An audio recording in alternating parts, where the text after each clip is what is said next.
all of that wouldn't have happened except for the position that I was in. So it does have its upsides, and it was one of the best nights of my life. Not that I can remember a lot of it. I remember it was a good night, but I don't really remember a lot of it because there was a lot of free alcohol.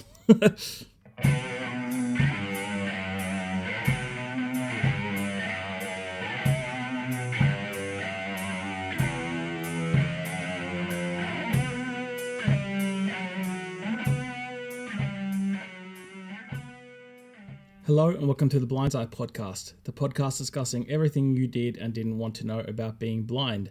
My name is Connor, and this week I thought we would talk about going to concerts and live gigs when you can't see, because it's a big part of my life. I love my live music. I've been to a lot of shows over the years, and it was tricky, especially in the beginning, and still sometimes is, but I often get questions from blind or sighted people, really, asking how do I go about it, how do I do it safely, how do I get there, and basically everything that's involved. So I thought it would be good to go into that today. As always, please consider subscribing, sharing on whatever device you listen to with whatever you have. That really helps. Also, don't be afraid to get in touch, give some feedback, or if there's anything you'd like me to talk about or topics that I haven't covered as yet, please let me know. My contact information is at the end of the show and can also be found in the description of whatever it is you're listening on. So, yep, don't be shy. Okay, so I thought I would start this in the beginning for myself. So, when I was 15, was around about the age I was really starting to get into music, wanted to start going to concerts, but I had been blind a couple of years. I still wasn't using a cane by myself. I still wasn't getting around by myself. So, I had this dilemma because there was this thing that I really wanted to do, but I didn't know how I was going to be able to do it. And as far as I was concerned, I was going to have other people basically on board and to help me out in order to be able to do it. Obviously, the other side of it is that you're dealing with big crowds. Particular kinds of music have rougher crowds than others. And the music that I like, which is punk and hardcore, they can have some pretty boisterous and chaotic crowds as it is.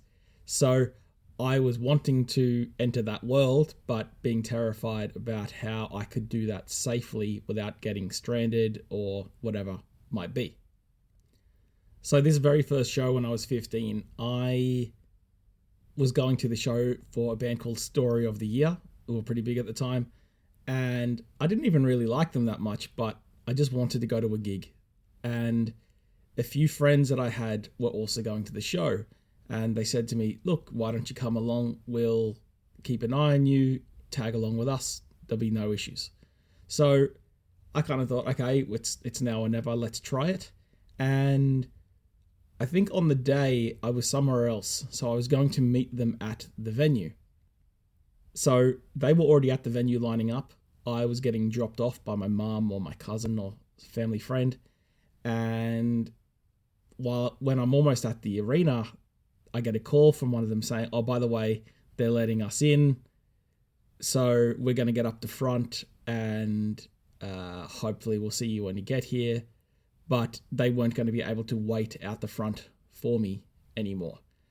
And I basically shat myself because I thought, well, how am I going to find you if you're at the very front of a mosh pit inside a venue I've never been to before, and you're the person that I was relying on meeting and being in there with.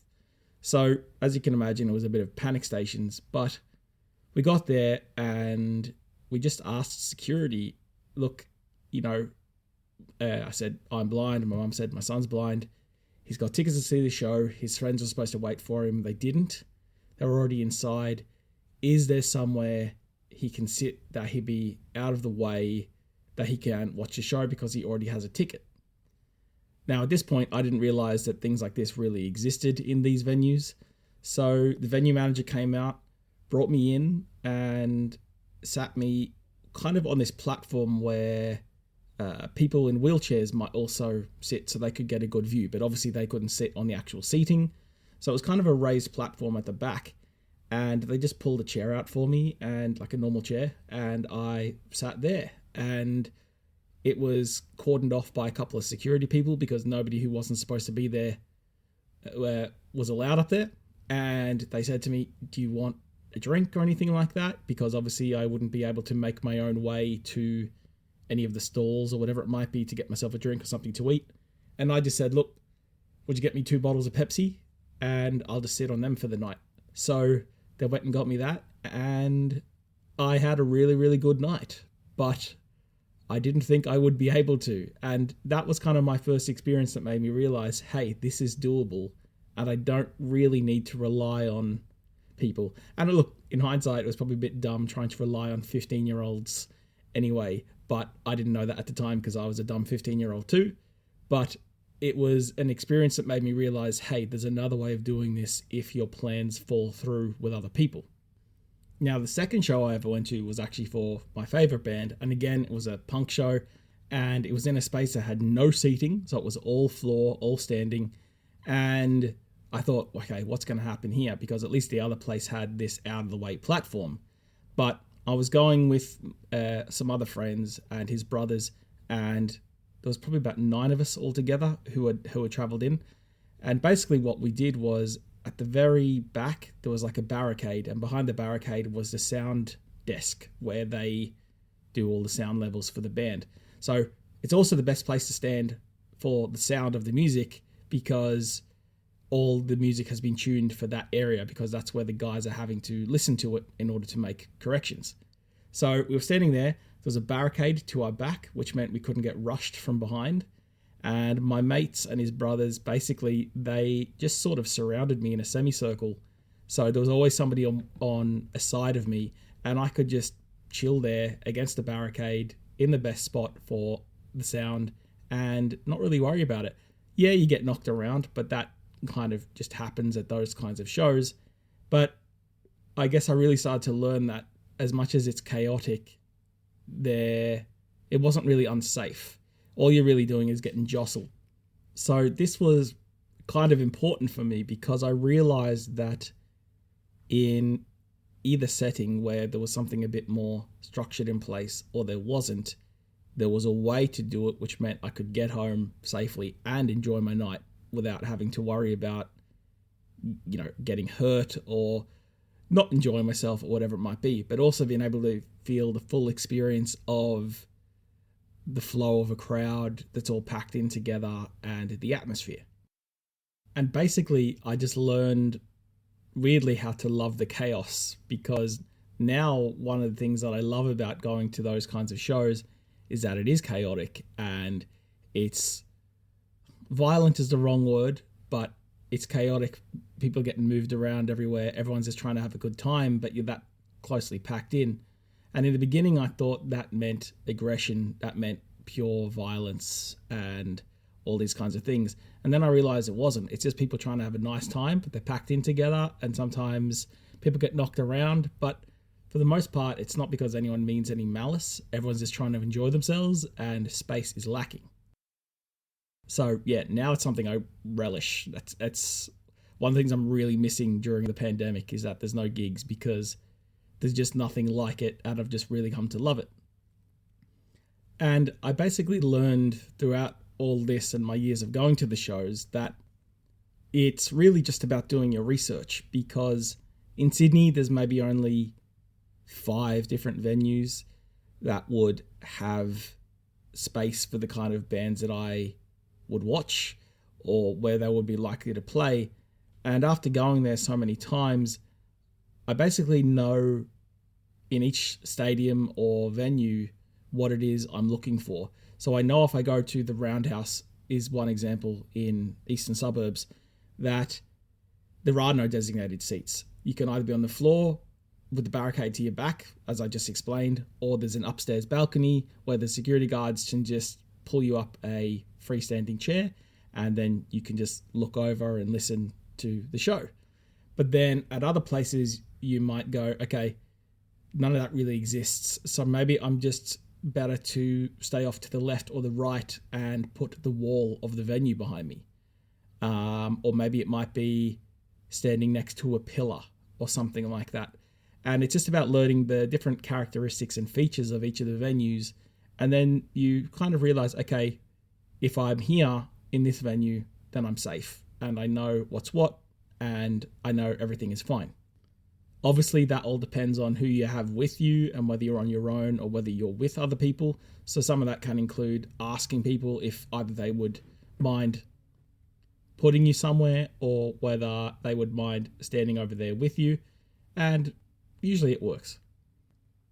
A lot of it for me is just about learning, especially if I'm going to be on the floor, where is it in this venue where the crowd seems to push from? Where will they surge? Because it's a really important part about knowing what you're in for, because if there's a lot of people behind you before the show starts, then somebody like myself, I'm in a situation that I don't really want, because very quickly, as soon as the lights go down, things are going to get real interesting very quickly, and you don't really have a lot of say at that point in where it is you're going to go, because you have to go with the crowd.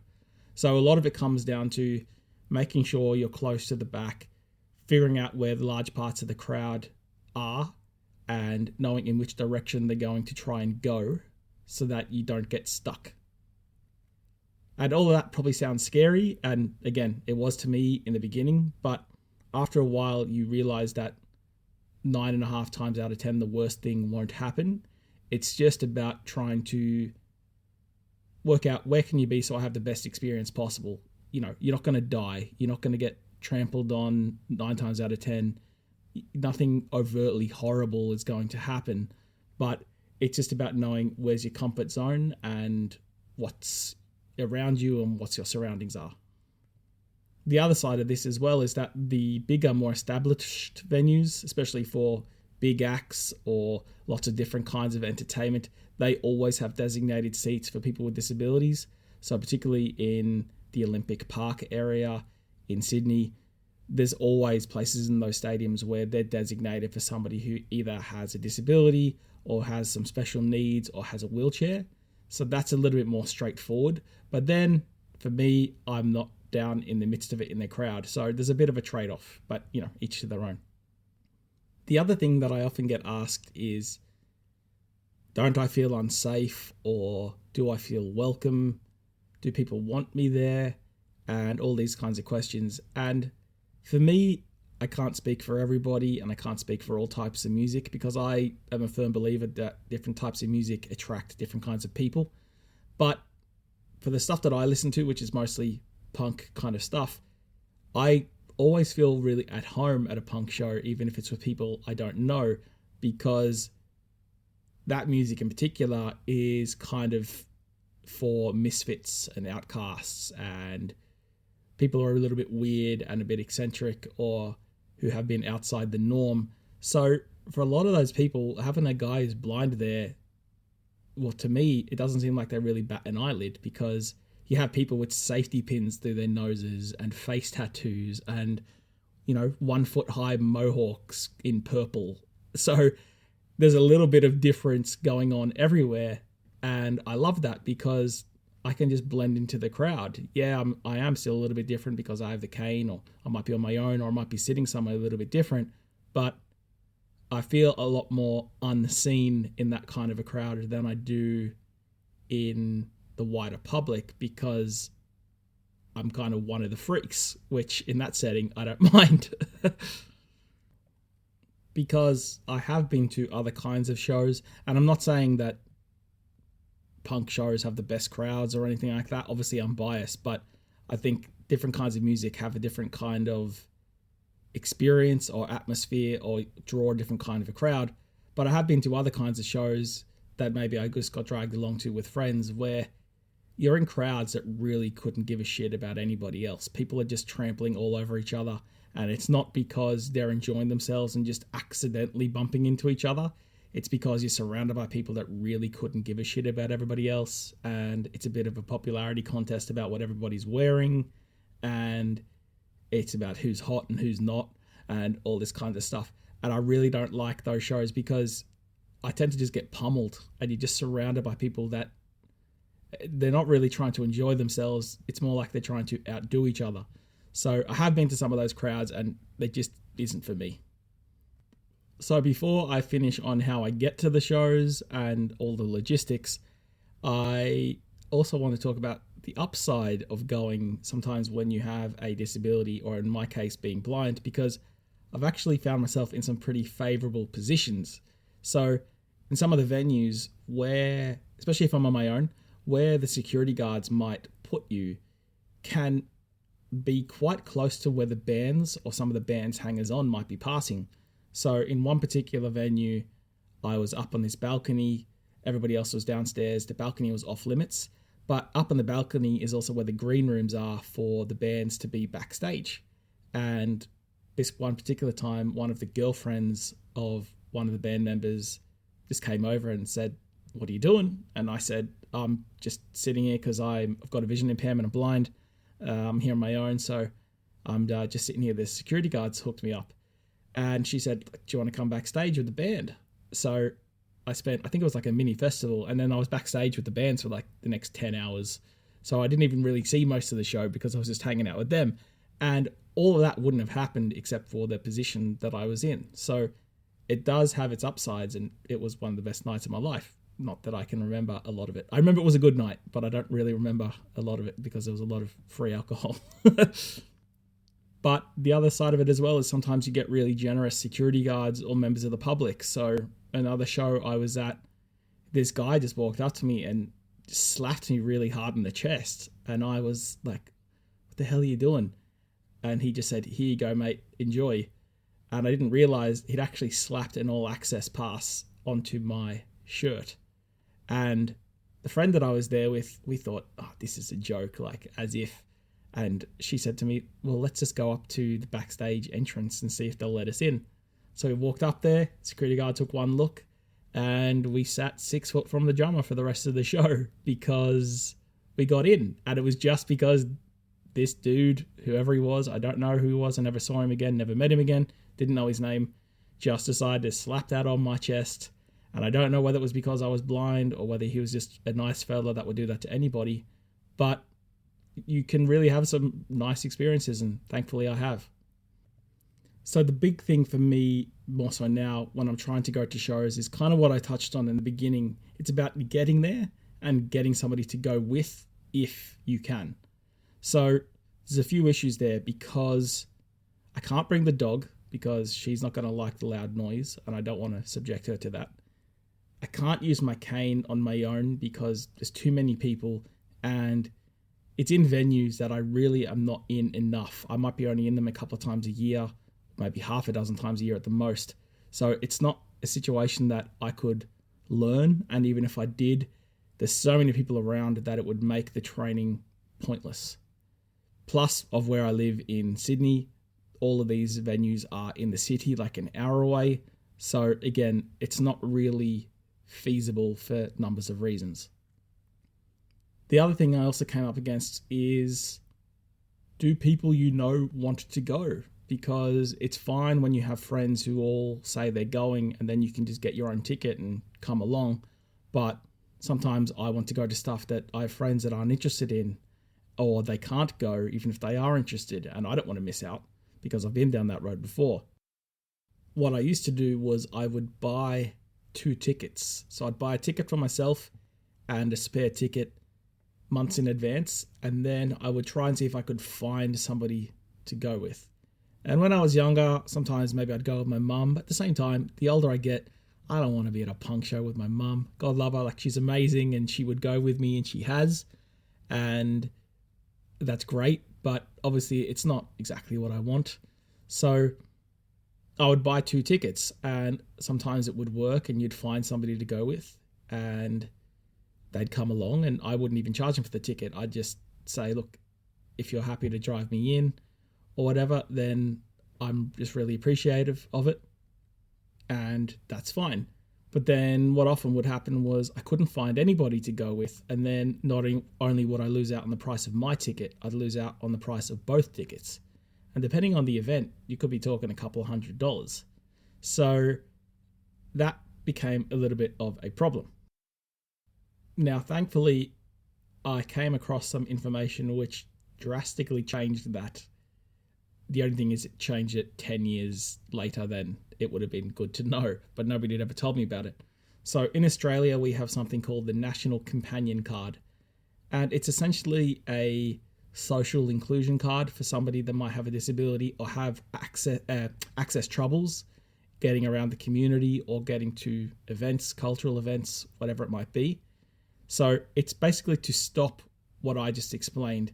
It's to stop somebody missing out from going to something just because they have a disability, but also stop them from getting punished financially if they can't find somebody to go with. So how it works is I applied for this companion card, and you have to provide medical information to justify that you have a disability that requires this kind of thing. And if you pass all the hurdles and jumps and hoops, then they will give you this card. So basically how it works is if I want to go to a show, then I would call up the venue or get on their website, depending on their setup, and I would buy a ticket. And on some of the websites, it might say, or give me the option to add a companion card ticket. And on the websites, I might enter in my companion card number, or I might just have to call up somebody and give them that information. And basically how it works is I buy my own ticket for the full price, but they will give me a second ticket for free for somebody to come with me so that I can access that event.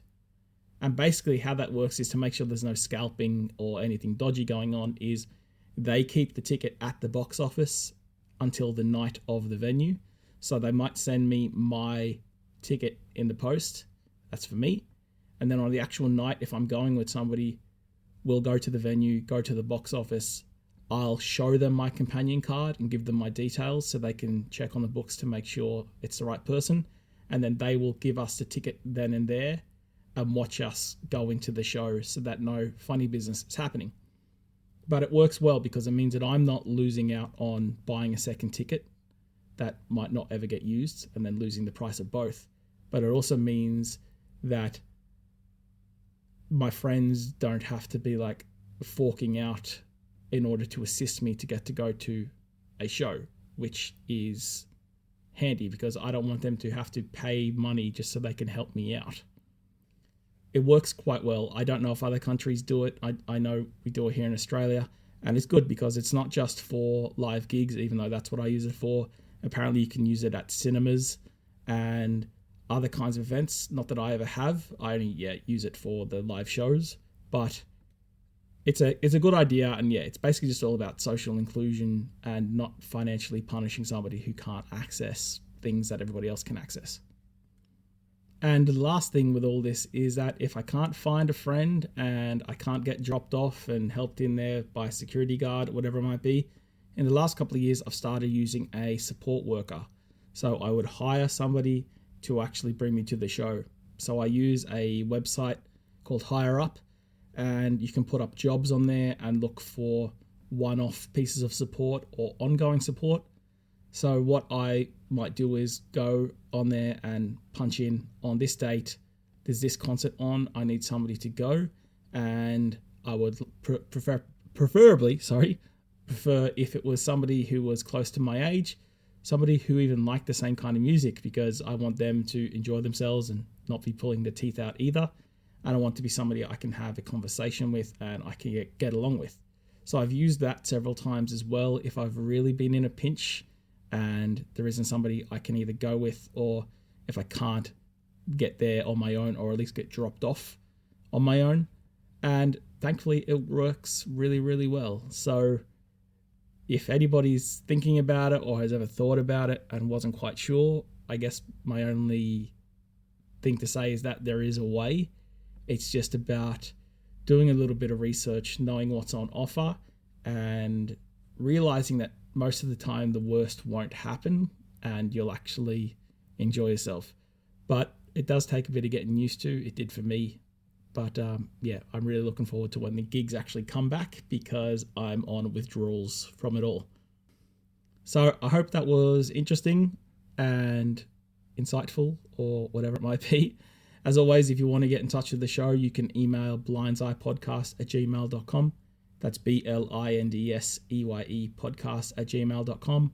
I'm on Facebook and Instagram if you search for Blindseye Podcast. I'm on Twitter @BlindseyPod. And if you just go to the website, which is blindseyepodcast.com, everything's on there that I've mentioned already, as well as some blogs and some other bits and bobs. So check it out. As always, thanks for listening, and I will speak to you next week. Cheers.